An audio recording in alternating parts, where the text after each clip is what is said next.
A single breed of cow is responsible for almost 80% of all milk produced in a country the size of a continent. How is this possible? No, we're not talking about a science fiction movie. It's the true story of a triumph of genetics and livestock farming, born in the tropics to conquer the tropics. It's the story of an almost perfect machine for producing milk and meat that is changing the game worldwide. Stay and discover the incredible story of the Girolando and how it became the absolute queen of tropical livestock farming.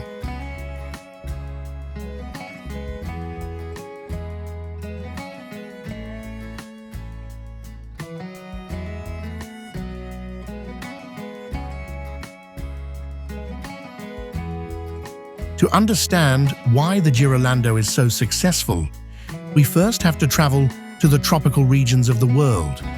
These are places with relentless sun and an environment that is a constant challenge. For decades, cattle ranchers in these regions faced a seemingly unsolvable puzzle. On the one hand, there were European breeds, such as the famous Holstein, true dairy champions in the friendly climates of Europe and North America. But when these specialized cows arrived in the tropics, the dream of abundance turned into a nightmare. The heat and humidity put them under terrible stress. Their metabolism, designed for cold weather, simply cannot cope with the heat, and their vital functions are depressed. Milk production plummets, fertility drops sharply, and their defenses weaken, leaving them at the mercy of parasites and diseases that do not even exist in their countries of origin. To make matters worse, tropical pastures, although sometimes abundant, quickly become fibrous and unnutritious, a menu that these haute cuisine cows cannot take advantage of. On the other side of the coin were zebu breeds, such as the gyr, native to India. These animals are masterpieces of adaptation.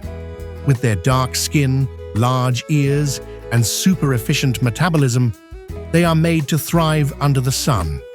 They are resistant to disease and can walk for miles in search of food, surviving on low-quality pasture. The problem is that their specialty was never producing large quantities of milk. Their production was stable, yes, but very modest compared to their European cousins. The challenge was enormous.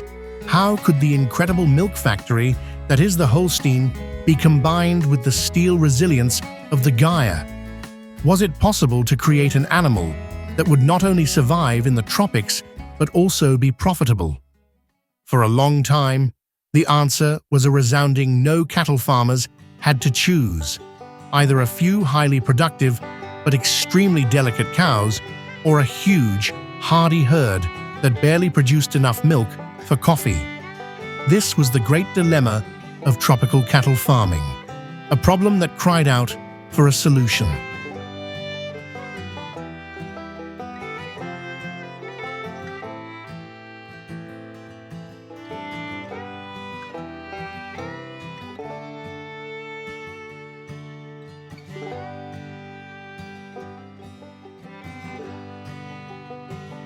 The solution to this enormous challenge did not come from a European laboratory, but from the fields and farms of Brazil in the mid-20th century. It was there that a group of visionary cattle breeders began to experiment, almost instinctively. The first documented crossbreeding between the Holstein, the Queen of Milk, and the gyr, the Queen of Resilience, took place in the 1940s. The idea was simple in theory, but very complex in practice, to take the best of both worlds. They were looking for a cow with the body, udders, and milk potential of the Holstein, but with the heat resistance and ability to eat almost anything of the gyr. The first results, called F1 or half-bloods, were an immediate success. These new cows showed what is known as hybrid vigor, where the offspring is better than the average of its parents. They were stronger than a pure Holstein and produced much more milk than a pure gyr. But of course, The early years were a bit chaotic. Each farmer did the crossbreeding his own way, without a clear plan, and the results varied greatly. There was a lack of direction, a lack of standards. Things got serious in 1978 with a program to organize and direct the crossbreeding. The goal was to find the perfect genetic ratio. After years of testing and analysis, the ideal formula was found: 5/8 Holstein blood and 3/8 Gyre blood. This combination proved to be the perfect balance. The 5/8 Holstein guarantees high milk production, while the 3/8 Gyre gives it the resistance to withstand the tropical climate, parasites, and difficult pastures. The Brazilian government saw the potential and got involved. In 1989, the Ministry of Agriculture, together with breeders, launched a program to formalize the breed with this standard.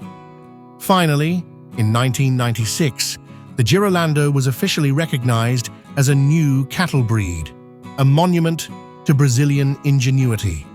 The legend was born.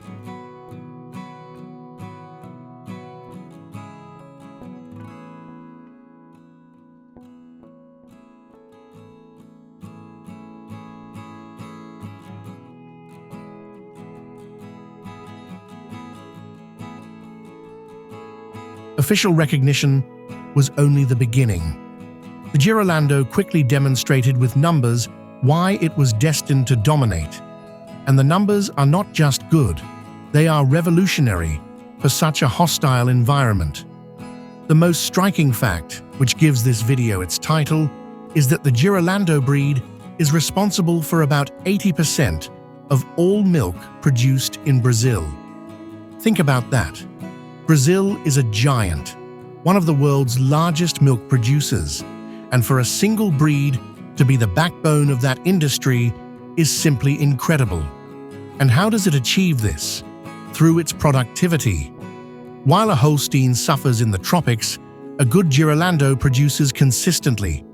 The average per lactation is around 3,600 kilograms, but it is not uncommon to find elite specimens that, when well managed, exceed 9,000 or 10,000 kilograms per year, competing head-to-head with Holsteins in more comfortable climates.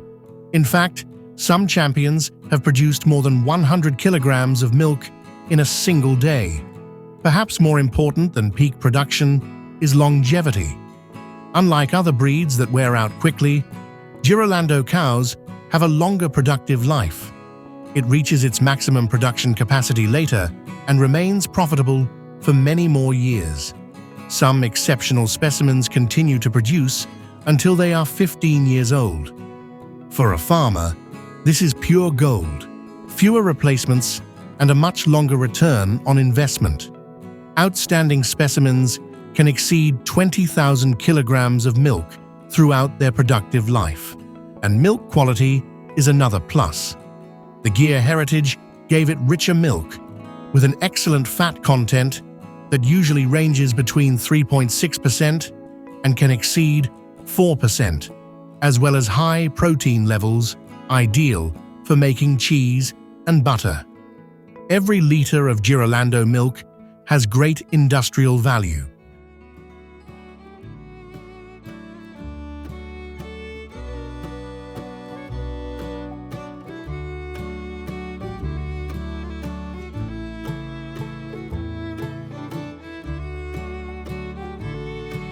We have talked about its hardiness, but what does that mean in practice? How does it withstand the heat that knocks out other breeds? The answer lies in its biological design, a masterful inheritance from the Gyre. First, its skin. It is looser and more pigmented, which protects it from the sun and helps it dissipate heat like a radiator. Unlike European breeds, the Girolando sweats efficiently, a key tool for keeping cool. Its legs and hooves are also key. Strong and sturdy, they allow it to walk long distances on difficult terrain without any problems. Its digestive system is another marvel. It inherited from the Gyre the ability to convert fibrous, low-quality grass into energy. This means that it does not depend so much on expensive feed, which greatly reduces costs for the farmer.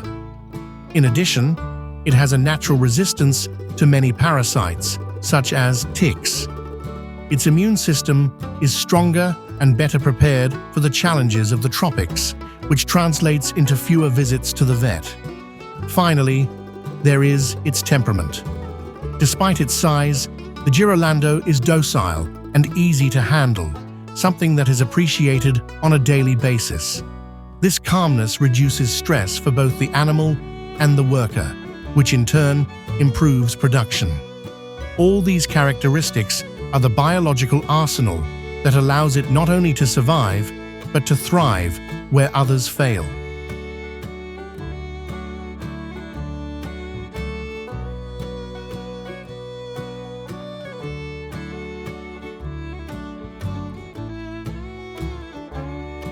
If the story ended with milk, it would already be a success. But the value of the Girolando goes beyond that. It is an incredibly efficient, dual-purpose breed. While the females are the queens of milk, the males are a very important source of income for their meat. Thanks to hybrid vigor, male calves grow quickly and strongly.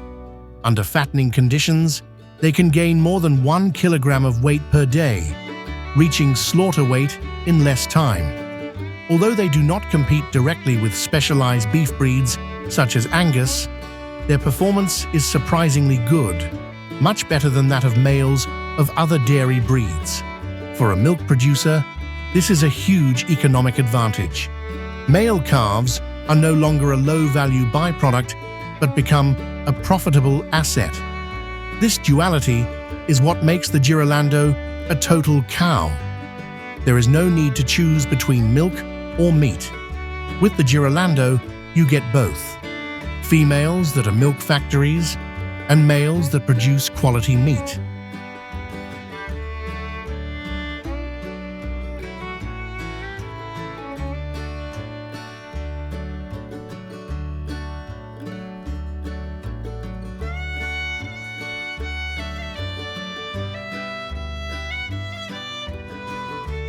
The success of a breed is also measured by its ability to reproduce, and in this regard, the Girolando is a champion. Its reproductive efficiency is one of its strongest points. Females reach sexual maturity early, having their first calf around 30 months of age. But more important is their fertility throughout their lives. They have short intervals between calving, which means more calves during their productive life. In addition, their maternal ability is exceptional. They are docile mothers who take good care of their young, ensuring that they survive and grow up healthy. This combination is so good that in Brazil, Girolando cows are the favorites to be used as recipients in embryo transfer programs.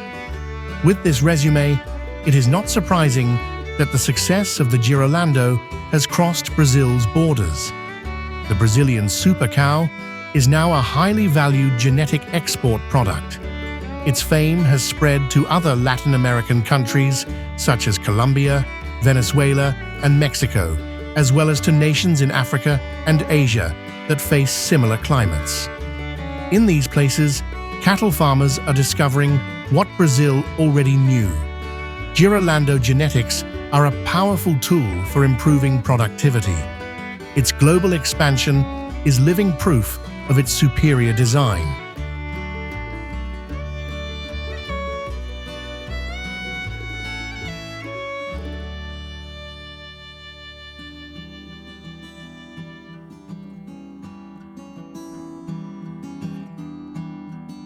So, returning to the initial question, how does a single breed of cow produce the vast majority of milk in a country like Brazil? As we have seen, it is not a miracle. It is the result of decades of vision, ingenuity, and impeccable genetic selection. The story of the Girolando is the chronicle of how a seemingly impossible problem was solved. It is the perfect fusion of two worlds, the mass production of the Holstein and the steel resilience of the Gyr, combined in a golden ratio. It is the milk factory that is not afraid of heat, the total cow that offers milk and meat, and the perfect mother that ensures the future of the herd. The Girolando is not just a breed of cattle, it is a symbol of innovation and a real solution for food security in the most challenging regions of the planet. Now we want to know what you think. Of all the qualities of the Girolando, which do you find most impressive? Its production, its resilience, or its dual purpose? Leave your answer in the comments.